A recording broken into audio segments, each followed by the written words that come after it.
জীবনে না পাওয়ার কষ্ট কেমন করে হালকা করতে পারি, কেমন করে এটাকে ছোট করতে পারি, কষ্টের লেভেলটা কেমন করে কমাতে পারি, এটা জানার দরকার আছে না নাই?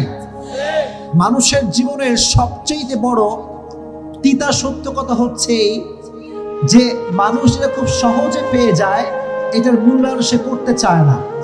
আর যেটা সে পায় নাই, যোগ্য ছিল না তার, তবুও সে এটার প্রতি মায়া কমাতে পারে না। এটা মানুষের জীবনের সবচেয়ে বড় তিতা সত্য কথা। কলিজার টুকরা যুবক, আমার বোনেরা, জীবনে যদি না পাওয়ার কষ্টকে হালকা করতে চান, একটা বাক্য অলওয়েজ মাথায় রাখবেন, अगर जिंदगी में सब कुछ मिल जाए तो तमन्ना किस बात की करूंगा मैं। জীবনে যদি সব কিছুই পেয়ে যাই, তাহলে আশা বলতে তো কিছু থাকবে না। জীবনে বাঁচতে হলে একটা আশার দরকার আছে না নাই? জীবনে থাকার জন্য, বেঁচে থাকার জন্য প্রত্যেকটা ধাপে ধাপে রবের উপরে একটা ভরসার দরকার আছে না নাই? আজ থেকে জীবনের সমস্ত না পাওয়া জিনিসগুলোকে আল্লাহর উপরে ভরসা করে ছেড়ে দিবেন। আল্লাহকে বলবেন, আল্লাহ, আমার জীবনে যা আমি পেয়েছি তুমি সব দিয়েছো, আর যা পাইনি তাও তো না দেওয়ার মালিক একজন, তিনি কে?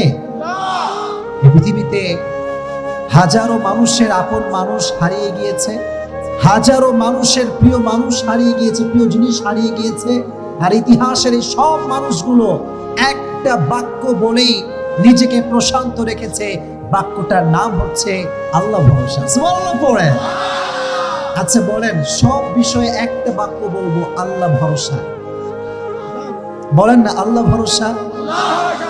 এই কথা যে বারবার বলতে পারবে যে আল্লাহ ভরসা, আল্লাহ ভরসা, আল্লাহ বলে, বান্দা তুই যদি বলতে পারিস, ওয়া মান ইয়াতাওয়াক্কাল আলাল্লাহি ফাহুয়া হাসবু, whoever trusts in Allah, Allah is sufficient for him। যে ব্যক্তি আল্লাহর উপরে ভরসা করে, আল্লাহ একাই তার জন্য যথেষ্ট হয়ে যায়। এজন্য আজ থেকে জীবনে না পাওয়া জিনিসটি কোনো টেনশন নাই, কোনো হতাশা নাই, কোনো অভিযোগ নাই, কোনো ছেঁকা খেয়ে বেকা হওয়া যাবে না। ঠিক কিনা বলে?